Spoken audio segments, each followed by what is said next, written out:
Hello, my name is Dr. George Mochocki, and this brief YouTube is a quick overview of what is required for my feasibility plan research topic that is required for this course that I'm taking with Dr. George Mochocki.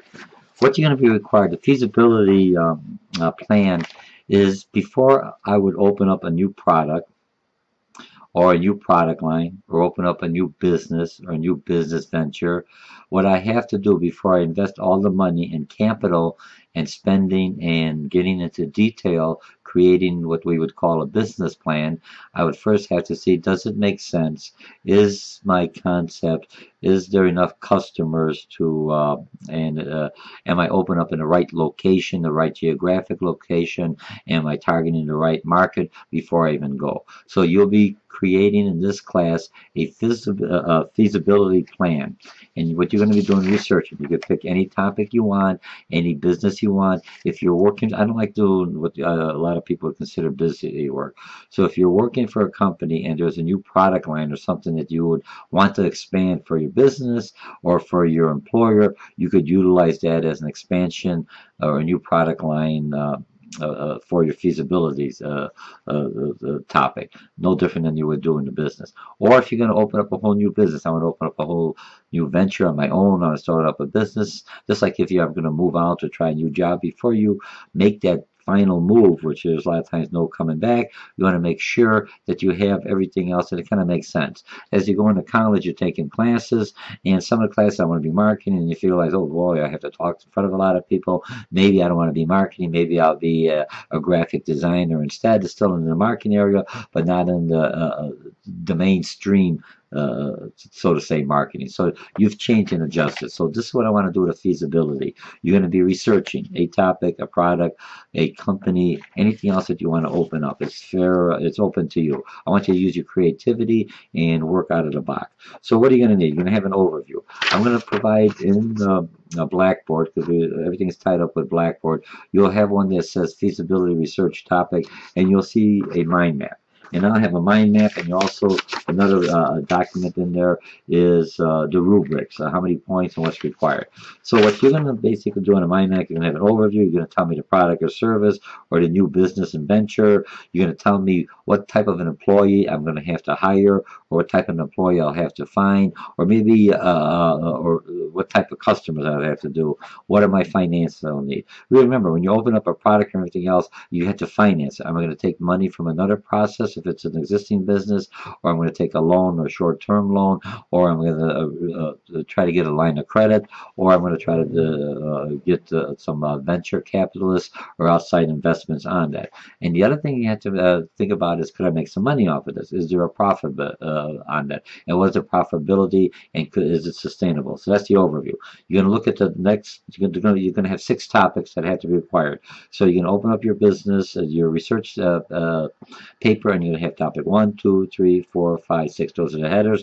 And underneath there, you're going to have a narrative paragraph form. You're going to respond to the questions that I have off the concept maps, and then you're going to look at the rubrics to make sure that you covered everything. So then you're going to look at the market analysis. Who are my customers that I'm trying to look at? And not everyone. You know, are they male, are they female, are they Hispanic, they're African American, are they baby boomers, are they older people, what are their educational level, what are the social living liking, what are the personal likes, what are the psychological or lifestyle likes or dislikes, okay?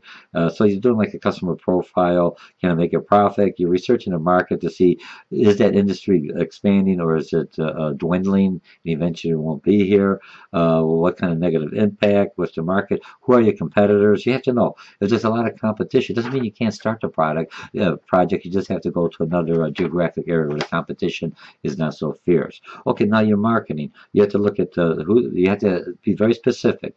Who's my target market? I only have so much money. I'm going to target someone. I want all the customers. Yes, we all want the customers when we adjust our markets and adjust our products to bring all those customers in. But some customers we may not want because they just don't fit for the use of the product. Okay, let's say again, what kind of promotional techniques? You're going to use a newspaper? Are you going to use radio media? And all this will tie off who my customers are that I'm targeting. If they're more like, if you're targeting the Generation Y, they're more into technical articles. They're more into Twitter. They're more into social networks. They're more into the internet and a lot of other sites. So the newspaper media and the radio may not be the media unless you're using iTunes or some of the other ones uh, to attract your attention or to present your message to them. Okay, you have to come up with some strengths and weaknesses in the market. And strengths and weaknesses of the product is what's the strength of your product? You know, strengths and weaknesses. Strengths and weaknesses are internal, opportunities and threats are external. So that's what we call a SWOT analysis. So strength, what's the strength of my product? It's not that, hey, I got good management. I'm trying to sell this product. So what's the strength of the product? And what's the, what do you call, weakness of the product? Because if I understand how to overcome the strengths and the weaknesses, I could go forward. And then you look at opportunities or threats. It's basically when you come up with a new product. What is the opportunity? Here's a new product line. Here's a new business venture. So I see an opportunity that could sustain the business, an opportunity to bring another cash flow into the corporation, or something that I could do for the rest of my life or pass on to my loved ones, and I'll open up a small business. Okay, and then the threats and opportunities are outside, so you have to be aware. So make sure you understand this SWOT analysis when you're reading I think chapter 13 and the following chapters on there. I presented some websites in there. How you going to advertise? You know what I mean? What's your advertising plan? You know, is it just going to be awareness? When the new iPhone comes in, they do like a hype plan up to let everyone know there's something happening. They control how many products come out, so there's a big demand for it. And slowly they introduce the product into the market in a gradual way. Not only that it's accepted, but then they have the promotion and production follows, so they can deliver the product when the customer wants it at that time. Okay, then you're going to look at the last one, the 6. What are the critical risks or problems launching your business product? There's also risks. Don't say the economy. If you're launching a product now, you already know the economy is a problem that you're going to have on there. Okay, so that's what's required of your research, what do you call it, your feasibility research topic for the class you're taking with me.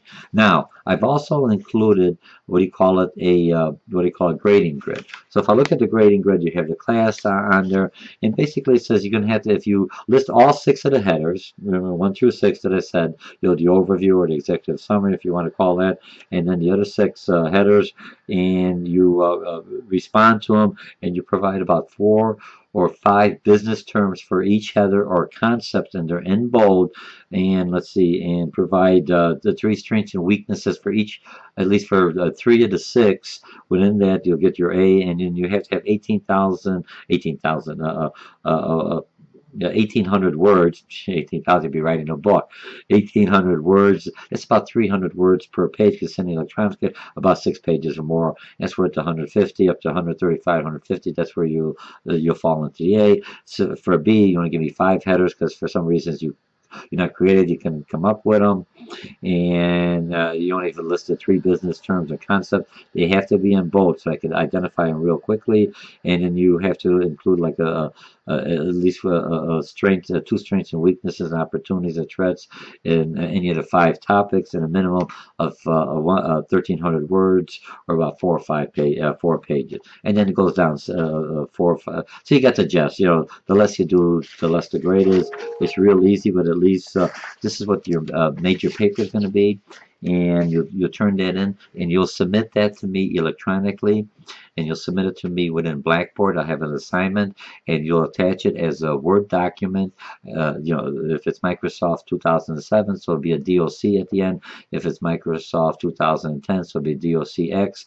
If you're using, let's see, a Macintosh or Apple, you have to convert it into an RTF file or into a Word file. And most Macs, if you go Save As, you can convert it into a different format so I could read it, or an RTF file, rich text file. That means I could read it no matter what browser I have. It may not be the same way you set it up, but I'll be able to open up the document. Any word processor could open up. Or last and least, you could save it as a PDF file, which is just a picture and just save as, and you will be submitting that electronically to me. I do not take any papers through email. Sometimes the email, because the file is large, it may not come in, may get corrupted. We do everything through Blackboard, through assignment, and when you submit it in Blackboard in assignment, as you submit it, if it's in that format, when you go into your grade book, you'll see a green asterisk that says, yes, I submitted someplace. I will read it, review it. I'll either put the comments into the comment section, or I will basically resend you the file. It says graded file attached for you to look at and see what my comments are. Remember, do not put the whole paper into the comment section. It's just too hard to read, to open up. I can't put any kind of comments. It's easier the other way. When you send in the file to me, whether it's any of the, remember, so you're going to attach the file, the paper, the research topic to me in a rich text file, a Word document or a Word document file that's DOC or DOCX, not a Word a PDF file or a rich text file, and I'll be able to open up those documents and be able to send them back to you. All right, so we should do that. Make sure you look at the PowerPoint. I mean the rubrics. Make sure you look at concept maps, and you'll submit that to me, and I'll be able to send that back to you all in Blackboard, and you'll be able to get your grade and any kind of comments, everything I have in there. So that should be it for your your research topic. It's not bad. I mean, if you look at the research, you may take me for entrepreneurship class or a small business management class, where I'll make you do a full fledged business plan. By creating this feasibility or action plan, at least gives you a general idea. You have all the main parts that you're going to need to make sure that if I'm going to open up this project, I'm going to spend this project, how much it's going to cost me, what's my return on investment, how long it should take, what are some of the critical paths, who are my customers, can the market that I'm trying to sell it sustain this new project, venture, or business, and you should do well. Okay, so I'll see you online. So you should do well, and there'll be little usually in any of my classes where I require the feasibility project, you will most likely have forums that discuss everything on this. Okay, so it's 150 points. You don't want to lose that. It gets you a way to write, meets all the college's requirements for written document, and you get to write the document using the business terms and start writing a professional and start getting used to writing papers as you would be submitting papers at work in a business environment. My name is Dr. George Mochocki, and wish you luck. And I'm always interested in seeing on all the different types of ideas and concepts that you come up with. You are definitely the generation that's going to bring the economy around, and you're going to come up with new ideas and new processes or new products that will bring everyone the U.S. economy by its creativity and its know-how up in the front line again. So thank you again. Bye.